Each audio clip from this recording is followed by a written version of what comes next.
Aujourd'hui, on a une littérature très dévoyée bourgeoise qui fait plutôt l'apologie, plus cynique que désabusée, de la laideur bourgeoise. Hein. On est de plus en plus, on voit l'apologie de la bourgeoisie, et puis surtout dans les magazines féminins. Quand tu regardes les magazines People, c'est l'apologie de la bourgeoisie pour que le peuple rêve d'en être, tu vois.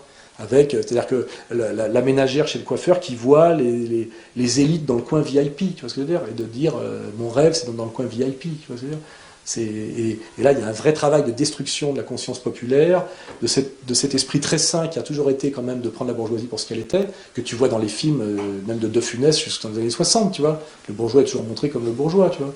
Et là aujourd'hui on est dans une période avec le bling bling, ce qu'on appelle l'hyperclasse, et tout ça d'ailleurs est beaucoup promu par les Attali et compagnie, de nous faire respecter cette bourgeoisie parasite, inculte en plus, vulgaire, etc., comme on devait respecter les élites aristocratiques sous l'Ancien Régime, tu vois.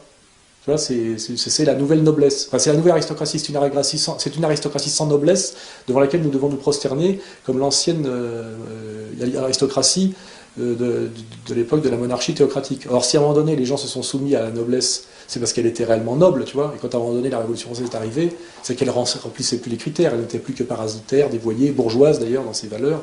Ils étaient tous fascinés par les Lumières et par l'encyclopédie. Mais aujourd'hui, ce qui est incroyable, c'est qu'on nous demande effectivement d'admirer et d'être fasciné par cette bourgeoisie qui n'a jamais été aussi ignoble, comme devait l'être la petite paysannerie catholique par la haute aristocratie au XVIIe siècle, tu vois, même pas au XVIIIe, tu vois.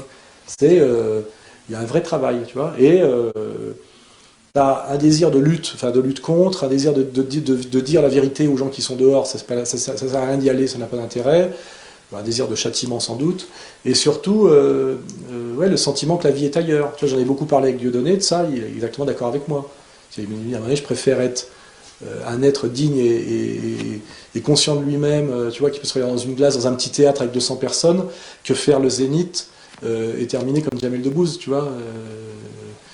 Bigard d'ailleurs, tu vois, qui se pose encore la question, il est d'accord avec Dieudonné, mais il n'en a pas le courage, tu vois ce que je veux dire, c'est mieux que rien.